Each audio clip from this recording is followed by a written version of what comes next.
It is the Pete Sousa Show, and he is Matt Mosley, ESPN Central Texas. Doomsday Podcast came out over the weekend where he and Ed Werder sat down with Matt Eberflus at the Star, and it was a lot of good intel. Obviously, I'm not blowing smoke, and I got to learn a lot about the Cowboys and their defense, and also I got to listen to you and Werder go back and forth. Now, I got an idea for you, okay? And yeah. People are talking about what's going to happen when PTI goes away. Now, I'm not saying we would do a full-on, hard launch with you and Werder doing PTI, but there is some – you guys got some Wilbon and Kornheiser vibes that I think we could roll with. I'm serious. I appreciate it. I think you should let's not promote. Werder's had a great he's been paid a lot of money. Let's promote ourselves, Pete, for these kinds of things. And I think since you have the year of one Brett Yormark in the Big 12, you should let him hear from you. Say, hey, Mosley and I and Swingler kind of have a PTI type show in our minds, and you guys need to roll that out. And we could do some pretty exciting things. So, but I appreciate you saying that. I'm hot right now with the Big 12, so you're talking to the right guy. But good. So, look, I want to go back to that conversation you guys had and the mini camps and your experience there. Particularly, obviously, this most recent one. If you were writing a column, right? If the Dallas Morning News, backed up the Brinks truck and they said, "Hey, Mosley, we want you to write a column about mini camps and your experience this past week at the Star," what would your featured item be? What are you talking about? What's the column coming out of these little off-season meetings that they just had and you had a front row to? Well, I hope you know that was me sneaking in that. He did not want to talk about the Bears or Caleb Williams, but the news hound in me, I hated not somehow bringing it up. So Ed's known Eberflus for a long time, and he kind of was able to, before we started, go, could I bring it up in this context? And the guy's like, I prefer you not, but I do have an answer. And to me, that was like go time, not oh, okay, we won't bring it up. It was like, you got to get something. And that I knew because of that Caleb Williams controversial stuff about him not having people to watch film with, that needed to get brought up somehow. So anyway, we did get that involved. But that would not be my Cowboys headline. I would probably, I think there were two things. I think it's very interesting that, and I think it's smart of him. This suggests he has been a head coach. He wasn't a great one, obviously, with the Bears because he went 14-32. But him saying that the reason when he had other opportunities to come to Dallas was because of Dak Prescott, I think was revealing on a couple of different layers. I think it was very smart of him to say. I also thought it was I don't know. I probably would write this somehow. I think it was a little poke at where he just left. I think the whole Caleb Williams and his dad experience was probably not a fun one. And hopefully Caleb Williams turns out fine. But I got to think, the Eberflus didn't tell us this, but I got to feel like, especially all that stuff that came out, he's got to have some pretty rough feelings toward Caleb Williams. So I think that was a rebuke of Williams, praise of this quarterback. So I think that's a good place to start. And I think secondly, I thought that he was more revealing. We did a similar type thing with last year's defensive coordinator, Mike Zimmer, at this time, and had a one-on-one with him. And I think Eberflus's, he was pretty candid about how he was going to use Micah. And I think what's interesting is this is a man who's known for that Tampa 2. He's got the Tampa, those great Buccaneers defenses. So you think of Monty Kiffin, Rod Marinelli, that whole gang. He comes from those people, okay? Let's stop the run. Let's take the ball away. That's and to be somewhat static, he's not one for just a lot of exotic looks and moving people all around. He likes to kind of line up and really get good at what they do.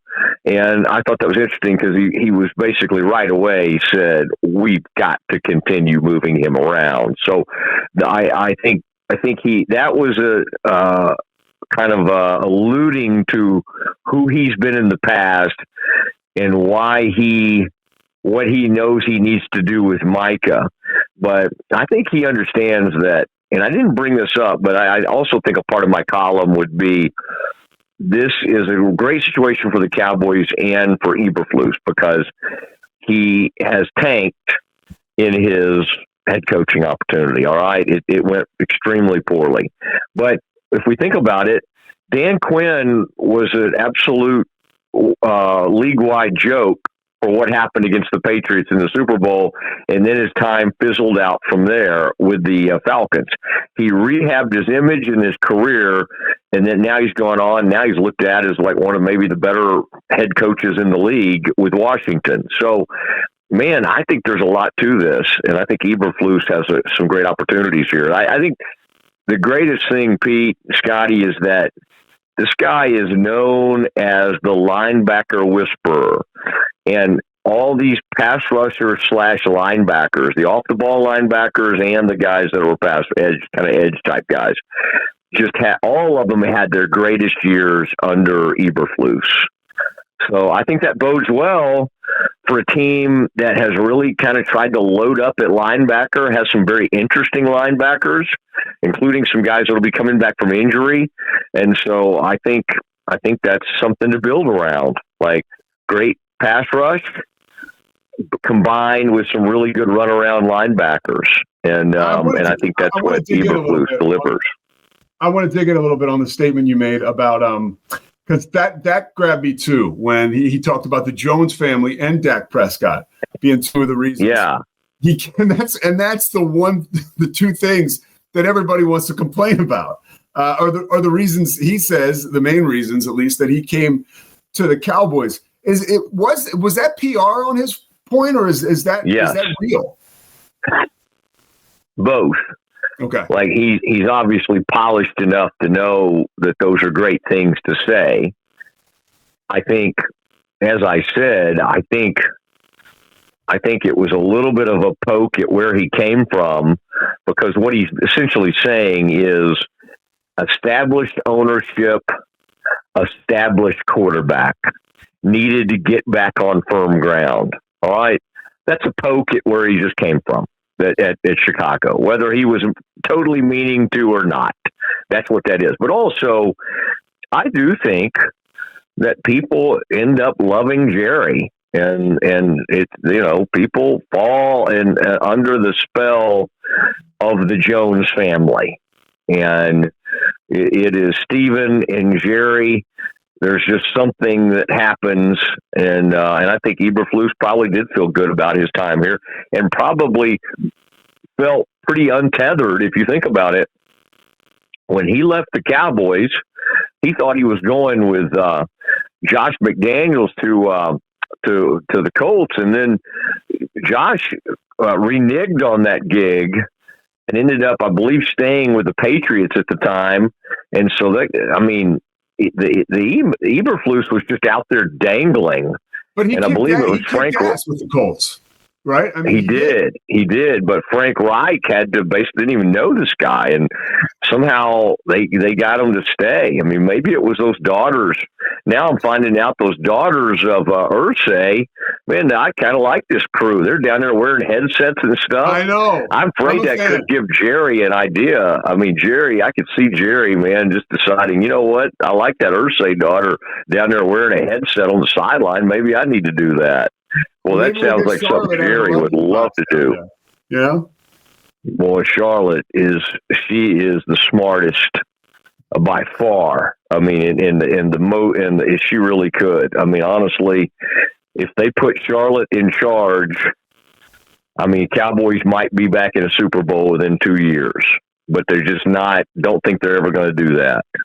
Oh, but Charlotte, she can get it done. She can get it done. And Gene, with that art, Gene puts a good art collection together. That's a good, solid. Some of those art pieces there at AT&T Stadium, some of the best I've seen. Even better than some of those museums there in Waco that I can't name.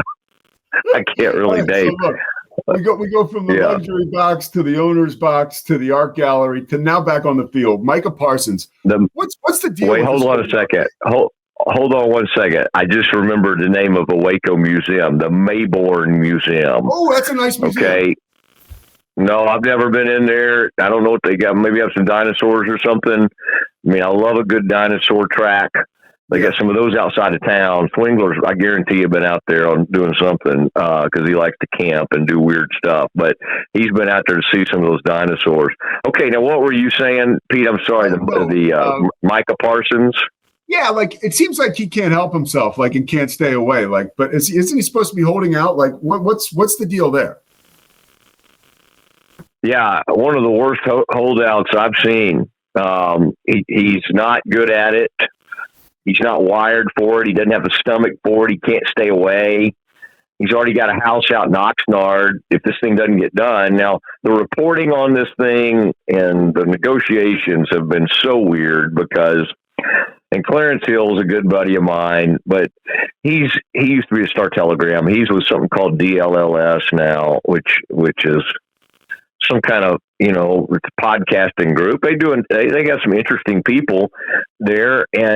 But Clarence keeps saying there's a meeting of minds on the money, but like the agent, Jerry's supposed to call the agent, but Jerry won't call the agent. And from the surface, it looks like Jerry keeps trying to go straight to the player. And it's something that it's in his playbook. He's done it plenty of times in the past. The agents hate it, but Jerry likes it. I think Micah even doesn't mind it. And I think Micah thinks of himself as great friends with Jerry. But Micah made an interesting point in this last story Clarence had. It was basically like, hey, the money's only going up. And I guess he's heard the number one of these holdouts is looking for from a pass rush. Who am I thinking about, Pete? There's Cincinnati. Yeah, Hendrickson, but I thought there was one other guy out there. But anyway, he alluded to hearing the number that somebody else is maybe going to get or trying to get. I mean, I don't think Hendrickson's, that's an ugly situation, by the way, with Cincinnati. I mean, he's tried to show up and actually be kind of nice about it, and they basically locked him out. Now their first round pick's mad because of some clause. People that think the Cowboys are inept, and they are in a lot of ways, I mean, they should take a peek at the Bengals. But you know what the response to that would be is the Bengals have been to the AFC title game and the Super Bowl a lot more recently than the Cowboys. I mean, my gosh, that happened within the past 3-4 years. Yeah. That the Bengals were there, and the Cowboys Cowboys hadn't sniffed it in 30 years. So anyway, I'm making arguments with myself here, but I think Micah is going to. It'll sign. He'll wait. It'll be the whole last minute thing. But the only difference in him and CD and some of these other holdouts like Zach Martin is he doesn't really love the whole. He is Zeke. Same thing with Zeke. Micah has a very hard time taking a firm stance here. So while this thing gets done, he'll keep showing up. Okay, well, and that brings me to another question. When you talk about the Cowboys as they're getting ready for this season, offensively, right? Dak Prescott, he's got Pickens, which is great. Obviously, Pickens, by the way, and Micah, same agent, right? So that's interesting. So it's like I think that's why this dude is probably so hell bent on talking to Jerry, because he feels like, well, you got to talk to me. You can't ignore me. Their agent, but. Offensively, when you look at this Cowboys team, with the addition of Pickens, I still feel like Dak has to have a really, really good year for the Cowboys, one, to succeed, and two, I know how much money he's making, but to continue to cement his status as the team's quarterback and future. What are your expectations around Dak Prescott this year? when you think about the additions offensively? And what do you think he'll have to do in order to continue on as the guy who's bearing the torch for this Cowboys team? Well, I mean, we can say he's got to do this and do that, but I mean, the salary is the money is the money. I mean, he's making $60 million a year. They're gonna keep. It'd be the same thing as any year. Like if he struggles let's say he gets to the playoffs and he struggles mightily again in the playoffs, they can't get out of that contract. They can't move off of it. So it's, I mean, I'm trying to think of a good comparison to like a huge money quarterback. You know, there are plenty out there that you just, at some point they had to dig in and keep riding it out until they finally had to either draft one or cut him. And the Cowboys just, again, they do this to themselves. They did that horrific contract with Zeke. I mean, this Dak thing could end up looking like it already feels like a bad contract. And they're barely into it. So I mean, he's got tons of expectations. He had it when he was making whatever, $40 million. It's even more now with $60 million. I do think, you know, they've eliminated some of the excuses. CD now has help, and you've got a guy on a contract year who's got incredible ability. I mean, you and I've talked about this. The Pickens thing, in some ways, couldn't be any better. I guess you could say, well, he could infect the locker room. Well, I don't even think it's not even really what the Steelers ever talk about. I think he was just more. It wasn't really a locker room thing. I think he was kind of immature on the field. I don't think he was a bad guy. He's young and he's certainly immature, but I mean, he and CD form one of, and then, you know, maybe if Ferguson seems to be a decent tight end, and again, they have a better stable of running backs. They're not great, but I would say this is a much, much, much more interesting group of running backs they put together. I think things are set up for Dak. So yes, he needs to be really good, and I think with what they've constructed, he has a much, much better chance of that. Now, there'll be some things that we're not even talking about that it comes down to, like, can all the Tylers step up? We seem to have more faith in a guy, you know, that they just drafted stepping in as a starter than we do at the starting left tackle. And that's scary. Yes. That's scary when you start a season with Tyler Guyton and you're just like, well, we think he's, you know, he had some conversations with Tyron Smith and we think he's going to bounce back, and we see some good things from him. I mean, goodness gracious, maybe he'll be better, but that's a scary thing to start with when you basically, and I mean, I think Tyler Smith is really solid, but you're asking this rookie that's stepping in, the new Tyler, you really need him to be like a big time great leader right away. So you lose Zach Martin, who's one of your greatest linemen ever, maybe second only to Larry Allen, and you're subbing this guy in. So again, there's some question marks along that O-line, but again, nobody wants to talk about the O-line. But I mean, I think it's a huge question mark, and I think on the other side, I think the cornerback is really scary. I mean, I think you start the season in really with some thin group of corners, and I mean you're sneaking a safety up there to play slot corner for you in McQuamu. So it's not. I mean, that's a scary area right now, I would think, for Eberflus and the Cowboys. And by the way, I don't have enough time to get into all this with you, but if people want to hear more about that, the cornerback situation, the linebackers, how the Cowboys are going to scheme next year to stop opponents, you got to listen to the Doomsday Podcast up on the Rogue Media Network. Mosley and Edward, really good job. Last question for you, and I need it in like 30 seconds. You guys were there at the Star. I want you to tell me how the vibes were. How was the energy around the team as compared to last year? Because it seems like, and I can't tell if it's PR smoke, but it seems like everybody's getting along and like the vibes are really good. Can you confirm or deny that?